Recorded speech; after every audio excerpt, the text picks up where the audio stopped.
been having some technical difficulties, so this is part 2 to the video. We're only going to be doing the voice recording. So Armando, I'm going to ask you the first question again. How did you decide you wanted to be a veterinarian, or did someone influence you to make that decision? No, nobody influenced me initially. It was my own idea, and it sort of came out of the clear blue air.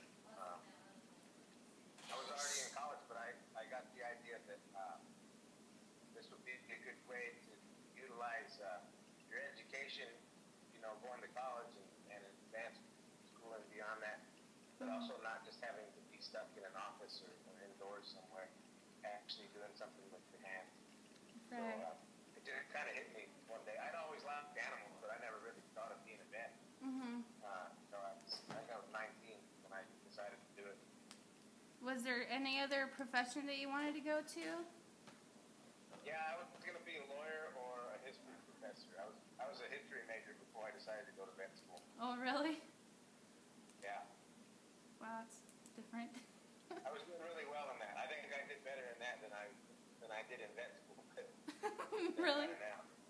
What was your GPA when you applied for vet school? It was horrible. Really? Like, think of the worst GPA you can imagine and still be allowed to go to school. And it was pretty close to that. Oh, wow. Was there my undergraduate degree was pretty lackluster. I didn't study very hard. I didn't work very hard. And it took me forever to get through because I kept dropping classes and dropping out of school to go work or do something, or I'd go get a job for a vet and forget to study. But it was really bad, so I had to go to graduate school for 2 years to improve my academic standing before I felt like I was competitive for getting into vet school. Really? Where did you go to vet school? Colorado State, the same place I went to vet school. Nice. So you're Colorado State. Did you like it there? Yeah, it was a great school, and the town's really nice, but the school was great. You didn't think of any other vet schools? You didn't have any other choice?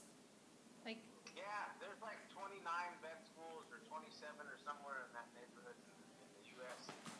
And I applied to 5 or 7 of them, I think, and I got into like, I think 3.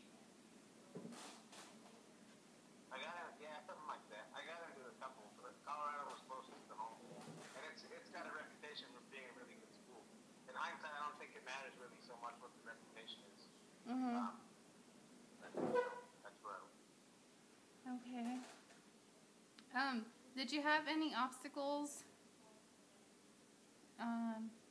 like going into vet school? Like, was it really expensive? How did you pay for it? Yeah, it's exceedingly expensive. I'm in debt up to my ears, probably for the rest of my working life.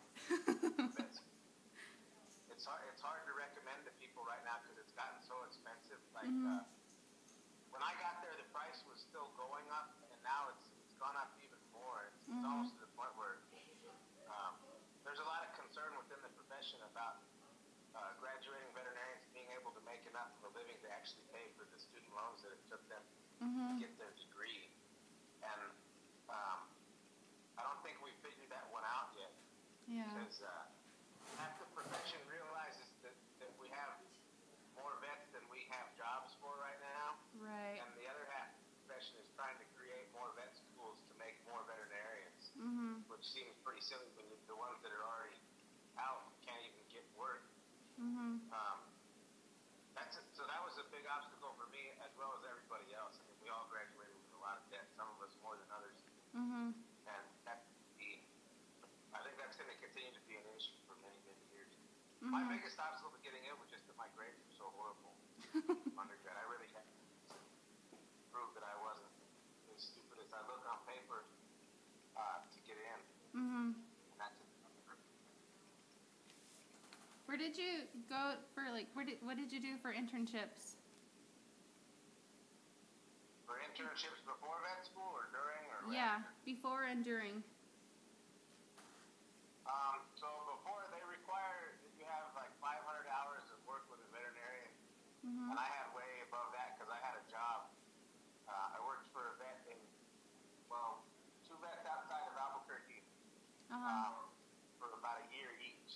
Oh, really? And I was part during the school year, and then I'd do full-time in the summer. And full-time there was like 60 hours a week. So I got a lot of experience, and I learned a lot from working with the vets that I worked with. And then during school, it's sort of up to you, but you're encouraged to go and spend time in different veterinary clinics, just seeing how people do things differently. So I took a lot of trips to out of the country. We went to Mexico and Central America and South America to do these volunteer clinics where we work on horses. And I visited several clinics around the country, well, mostly in the West here, but Colorado, Texas, New Mexico, California, kind of places that I thought I might want to get a job after school. And those were a lot of fun too. So what made you decide to stay in New Mexico? Mostly the economy. The job that I had in California, they cut back the number of vets that they had out there because business had slowed down quite a bit, and the dairy business is consolidating every year. So there's one. We worked with a lot of small family dairies, but there was fewer and fewer of them every year because they just couldn't make it work financially. But the racehorse economy in New Mexico is great because it's propped up by the casinos. So there's money here. In other words, if the purses are good, people are going to spend a little more money to get their vet ready or to get their horse ready for the race, which means the likelihood of more vet work. So here the economy for veterinarians is pretty decent. And I always wanted to work on the racetrack, so this job opened up. I applied and interviewed and really liked it out here. Plus, I have a lot of family here, so it wasn't that big of a stretch. So you haven't had to sacrifice a lot by being here at the racetrack? No, I think that I would definitely say there's a lot of sacrifice involved. Our schedule is very demanding. We're here, you're essentially, until you leave town and turn off your phone, which you're not really supposed to do, you're kind of on call 7 days a week, 4 hours a day. And it's very difficult to have a family if you're working as a vet on the racetrack. It's good that, demands are so constant on your time. I have a little daughter, 2-year-old, that lives in California with her mom. So that was a big sacrifice having to leave her, but part of the reason I'm out here is to be able to support her too. So that's both ways. What's the hardest part of your job? Is it like dealing with the trainers or with your boss?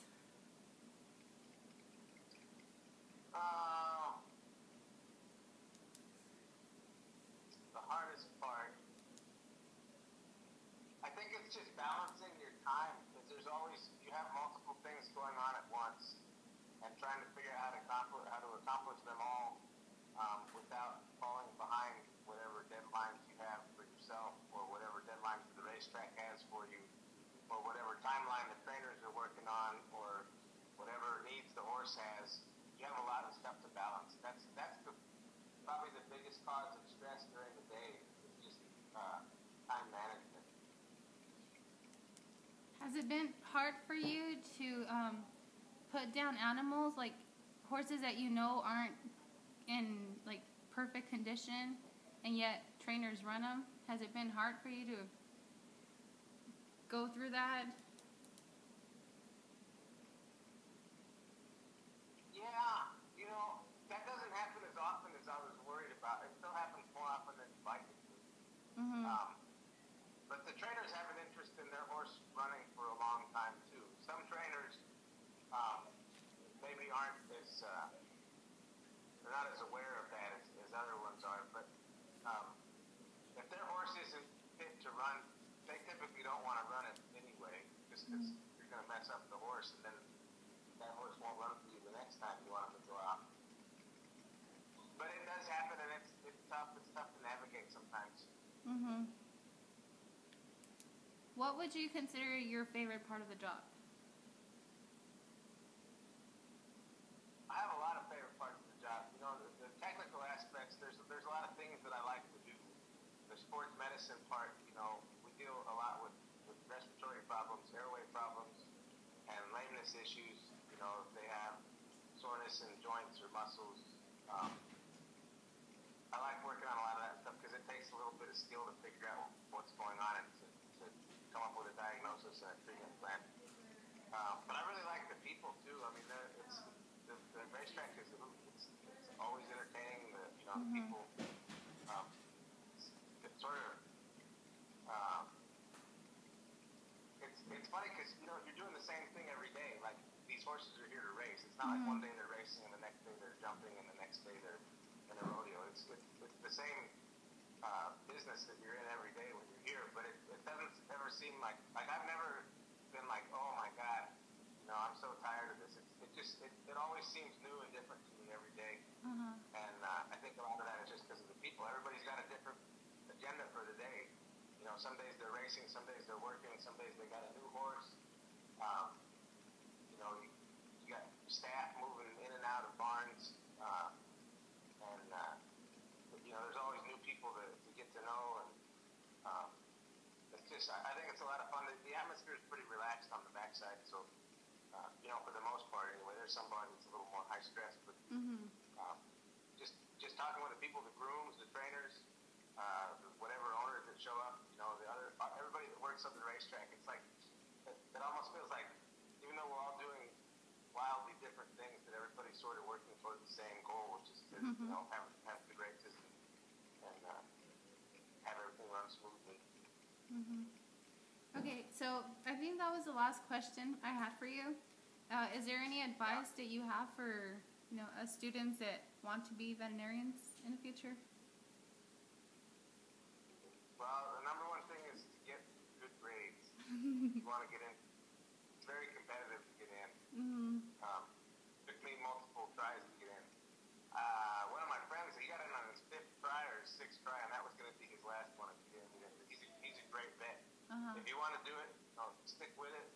But be very aware of the economy of the thing right now, because it's not all roses for sure. And it wasn't. I don't think it was that way 10 years ago. I think 10 or 15 years ago, you could have said a lot easier. Oh yeah, it's a great profession. I would recommend it without a doubt. But now you have to kind of think twice before you say that to people, because you have to plan on getting yourself in a pretty significant amount of debt, and if you don't have a plan for how you're going to pay that off, it could be an uphill battle.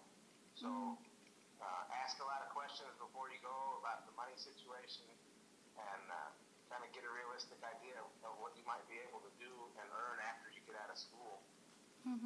It's a tough thing because so many people are attracted to this profession because it involves working with animals and you're helping animals.